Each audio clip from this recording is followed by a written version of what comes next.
আধার card নিষ্ক্রিয় হওয়ার নোটিশে দেশ জুড়ে ছড়িয়েছে বিরাট জল্পনা এবং উদ্বেগ। আপনাদের হয়তো অনেকেই আধার কার্ডের বাতিল হওয়ার নোটিশ পেয়ে গেছেন বা আপনাদের ফোনে সেই নোটিশটাও পেয়ে গেছেন, বাড়িতেও এসছে চিঠি। আপনারা হয়তো অনেকেই ভয়ে আছেন যে আপনার আধার বাতিল হয়ে গেছে কিনা, বা সংশোধিত নাগরিকত্ব আইন বা সিএএ বা এনআরসি চালু হয়ে গেছে কিনা, যার জন্য আপনার আধার কার্ড সরকার বাতিল করে দিয়েছে কিনা। লোকসভা ভোটের আগে সংশোধিত নাগরিকত্ব আইন বা সিএএ এবং এনআরসি চালু হয়ে গেছে কিনা, সেই আশঙ্কায় দেশের 50 কোটি মানুষের আধার কার্ড বাতিল করে দেবে কিনা সরকার। এবং আপনারা হয়তো অনেকেই আধার কার্ড বাতিলের নোটিশ পেয়ে গেছেন। এবার সেই আধার কার্ড বাতিলের নোটিশ যদি আপনার বাড়িতেও আসে তাহলে আপনি কি করবেন? সংশোধিত নাগরিকত্ব আইনের আওতায় আপনি পড়ে যাবেন। সমস্ত বিষয় নিয়ে জানাবো। যারা আধার কার্ড বাতিল হওয়ার নোটিশ পেয়ে গেছেন তারা অযথা ভয় পাবেন না। আজকের ভিডিওটি দেখুন, আপনারা এখানে সমস্ত কিছু জানতে পারবেন। বেঙ্গল সার্চ ইউটিউব চ্যানেলে আপনাদের সকলকে স্বাগত জানাই। এখনো অবধি যারা চ্যানেলটিকে সাবস্ক্রাইব করেনি তারা অবশ্যই চ্যানেলটিকে সাবস্ক্রাইব করে রাখবেন। ফেসবুক পেজ থেকে দেখলে পেজটিকে অবশ্যই ফলো দিয়ে রাখবেন। স্বরাষ্ট্রমন্ত্রী অমিত শাহ সহ কেন্দ্রীয় মন্ত্রীরা সম্প্রতি ফের দেশে নাগরিকত্ব সংশোধনী আইন রূপায়ণের বার্তা দেওয়ায় গোটা বিষয়টি নিয়ে আরও বেশি সংশয় দানা বাঁধছে বলে মনে করছে সংশ্লিষ্ট মহল।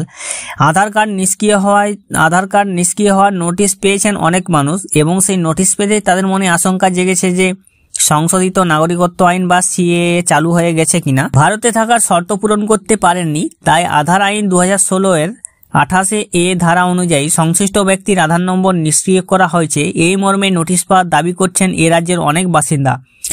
ফেসবুকের মতো সামাজিক মাধ্যমে নোটিশের ছবি দিয়ে উৎকণ্ঠাও প্রকাশ করেছেন কেউ, যার জেরে উদ্বেগ তৈরি হয়েছে জনমানুষে। স্বরাষ্ট্রমন্ত্রী অমিত শাহ সহ কেন্দ্রীয় মন্ত্রীরা সম্প্রতি ফের দেশে নাগরিকত্ব সংশোধনী আইন রূপায়ণের বার্তা দেওয়ায় গোটা বিষয়টি আরও বেশি সংশয় দানা বাঁধছে বলে মনে করছে সংশ্লিষ্ট মহল। তার উপর দীর্ঘদিন আগে অন্তত 10 বছর আধার যারা করেছেন তাদের আধার কর্তৃপক্ষ বায়োমেট্রিক সহ অন্যান্য তথ্য যাচাই বা আপডেট করতে বলেছেন এবং সেই বায়োমেট্রিক তথ্য যাচাই 14 মার্চ 2024 অনুযায়ী ফ্রি, এখনও সম্পূর্ণ বিনামূল্যে আপনারা করতে পারবেন। এবং অনেকেই সেই বিনামূল্যে আপডেট এখনও করেননি, যাতে সাম্প্রতিক তথ্য রাখা থাকে সেখানে। সেক্ষেত্রে প্রয়োজনীয় তথ্য সংশোধন করে নিতে বলা হয়েছে। ফলে ইউআইডিএআই বার্তা অনুযায়ী আধার যাচাই না করলে আধার নম্বর নিষ্ক্রিয় করা হচ্ছে কিনা তা নিয়েও ছড়াচ্ছে সংশয়। সব মিলিয়ে আধার ঘিরে বাড়ছে উদ্বেগ আর ধোঁয়াশা। সমাজ মাধ্যমে ঘুরতে থাকা আধার নিষ্ক্রিয় হওয়ার নোটিশে লেটার হেডের দেখে অবশ্য সোমবার প্রাথমিকভাবে ইউআইডিএআই সূত্রের দাবি সেটি ভুয়ো। অর্থাৎ যে নোটিশটি সমাজ মাধ্যমে ঘুরে বেড়াচ্ছে বা অনেকের বাড়িতে বলছেন পৌঁছে যাচ্ছে নোটিশ, সেই নোটিশটি আধার কর্তৃপক্ষ জানিয়েছে সম্পূর্ণ সেটি ভুয়ো। কারো ভারতে থাকার যোগ্যতা নিয়ে প্রশ্ন উঠলেও এইভাবে আগেই আধার নম্বর নিষ্ক্রিয় করা হয় না। তিনি বিদেশি বলে অভিযোগ উঠলে তাকে প্রথমে এই দেশে নাগরিকত্ব দাবি প্রমাণের সুযোগ দেওয়া হয়। এছাড়া আধার আইন সংশোধন বাধ্যতামূলক নয়, ফলে তা না করা থাকলে সেটি নিষ্ক্রিয় করার নির্দেশ এখনো পর্যন্ত নেই। সমাজ মাধ্যমে ছড়ানো নোটিশে বলা হয়েছে আধার নিষ্ক্রিয় করা নিয়ে অভিযোগ থাকলে সংশ্লিষ্ট ব্যক্তিকে ইউআইডিএআই এর আঞ্চলিক দপ্তর কিংবা আধার ওয়েবসাইটে তা জানাতে হবে।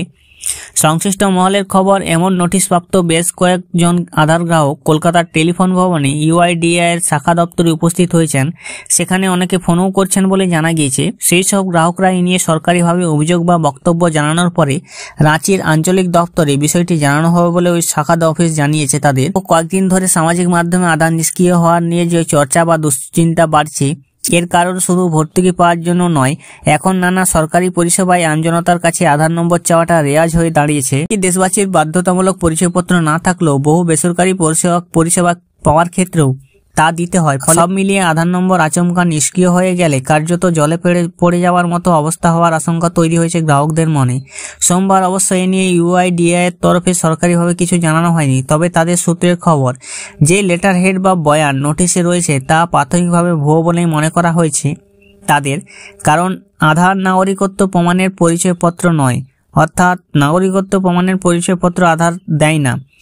নিয়ম অনুযায়ী কেন্দ্রীয় স্বরাষ্ট্র মন্ত্রকের আওতাভুক্ত ফরেন রেজিস্ট্রেশন অফিস কারো ভারতীয় নাগরিকত্বের প্রমাণ না থাকার কথা জানালে সংশ্লিষ্ট ব্যক্তিকে আধারের আঞ্চলিক দপ্তরে ডেকে নাগরিকত্ব প্রমাণ সংক্রান্ত নথি জমা দিতে বলা হয়। তা দিতে না পারলে তখন আধার নম্বর নিষ্ক্রিয় করার প্রশ্ন ওঠে। অর্থাৎ আপনার আধার যদি বলে দেয় নিষ্ক্রিয় হয়েছে, তাহলে আপনি সেটা ভাববেন সম্পূর্ণ ভুয়ো, কারণ আপনাকে তার আগে কিছু প্রমাণ দিতে হবে নাগরিকত্বের প্রমাণ হিসেবে, তার জন্য আপনাকে ডেকে পাঠানো হবে। অনেক সময় এদেশে থাকলেও নির্দিষ্ট নিয়ম মেনে কেউ কেউ প্রয়োজনীয় নথি জমা দেন না, সেক্ষেত্রে এইভাবে বিভ্রান্তি তৈরি হতে পারে। অন্যদিকে আধার যাচাই নিয়ে সংশয় থাকলেও ইউআইডিএআই সূত্রের খবর এই কাজ বাধ্যতামূলক নয়। অনেকের বয়স বৃদ্ধির সঙ্গে সঙ্গে আঙুলের ছাপ মলিন বা অস্পষ্ট হয়ে যায়, আবার অনেক সময় ঠিকানাও বদলে যায়। সেই সব তথ্য এখনকার সময়ের পরিপ্রেক্ষিতে সংশোধন করে নেওয়ার বার্তা দেওয়া হয়েছে। যে কোনো আধার নথিভুক্তকরণ কেন্দ্রে গিয়ে ইউআইডিএআই নির্ধারিত ফি বা মাসুল দিয়ে সব পরিবর্তন নথিভুক্ত করা যাবে। কেউ যদি শারীরিক বা চলাফেরায় অক্ষম অসুস্থ হলে তার উপযুক্ত প্রমাণ দিয়ে বাড়িতেও সেই পরিষেবা পেতে পারেন ইউআইডিএআই নির্ধারিত মাসুল দিয়ে।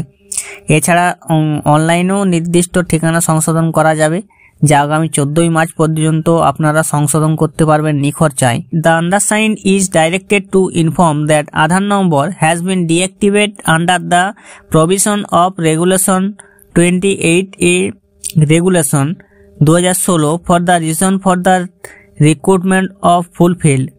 এরকম অনেকেই নোটিশ যাচ্ছে।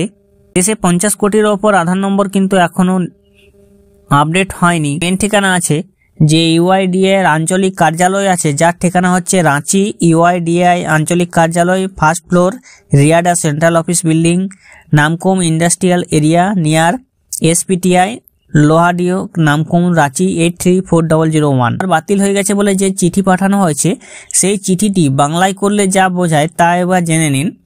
সেখানে প্রথম বলা হয়েছে যে নিম্ন স্বাক্ষরকারীকে জানাতে নির্দেশ দেওয়া হচ্ছে যে আপনাকে জারি করা আধার নম্বর, আপনার আধার নম্বর দেওয়া থাকবে রেগুলেশন 2016 এর প্রতিবেদন 28 এর বিধানের অধীনে নিষ্ক্রিয় করা হয়েছে, কারণ ভারতে আপনার থাকার প্রয়োজনীয়তাগুলি পূরণ হয়নি। অর্থাৎ আপনি যে ভারতে আছেন তার জন্য যে শর্তগুলি আপনাকে মানতে হবে সেগুলো আপনার প্রয়োজনীয়তা পূরণ করা হয়নি। দ্বিতীয় অংশে আরও জানানো হয়েছে যে এই ধরনের নিষ্ক্রিয়করণের বিষয় নিয়ে যে কোনো অভিযোগ তার আঞ্চলিক কার্যালয়গুলিতে ভারতের অনন্য শনাক্তকরণ কর্তৃপক্ষ দ্বারা সেট করা অভিযোগ নিষ্পত্তি ব্যবস্থার মাধ্যমে সমাধান করা যেতে পারে। আঞ্চলিক অফিসগুলির তালিকা এবং তাদের ঠিকানা দেওয়া আছে, চান তাহলে আঞ্চলিক অফিসে যোগাযোগ করতে হবে। অর্থাৎ এই ধরনের চিঠি ইস্যু হয়ে গেলে আর কোনো লোকাল আধার সেন্টার, ব্যাংক বা পোস্ট অফিস গিয়ে আপডেট করা যাবে না, তাকে যোগাযোগ করতে হবে নিজ নিজ রাজ্যের রিজিওনাল অফিসে। এছাড়া আপনারা টোল ফ্রি নম্বর 1947-এ কল করেও জেনে নিতে পারেন বিশদে। 10 বছরের উপর পুরনো যাদের হয়ে গেছে আধার কার্ড, তারা এখনো যদি আপডেট না করে থাকেন তাহলে আপনারা অবশ্যই আপডেট করে নিন, এবং কিভাবে আপডেট করবেন সে সম্পর্কে ভিডিও আমার চ্যানেলে দেওয়া আছে, সেটা আপনারা দেখে নিয়ে আসতে পারেন। আধার যদি নিষ্ক্রিয় হয়ে যায় সেক্ষেত্রে যে সমস্যা হবে তা হলো আধার দিয়ে কাজ হয় এমন কোনো কাজে করা যাবে না, ব্যাংকের লেনদেন বন্ধ হয়ে যেতে পারে, জমি কেনাবেচার কাজ করা যাবে না, মোবাইলের সিম কার্ড সংক্রান্ত সমস্যা দেখা দিতে পারে, ইনকাম ট্যাক্স সংক্রান্ত সমস্যা দেখা যাবে।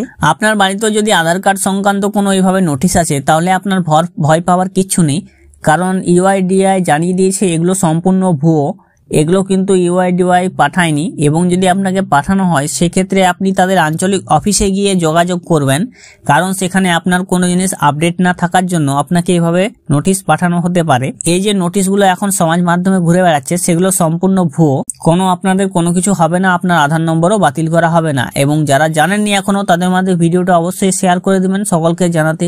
এবং আমাদের চ্যানেলে যারা এখনো নতুন হয়েছেন তাদের কাছে অনুরোধ করবো চ্যানেলটি সাবস্ক্রাইব করে রাখবেন এরকম নতুন নতুন ভিডিও পেতে। নমস্কার।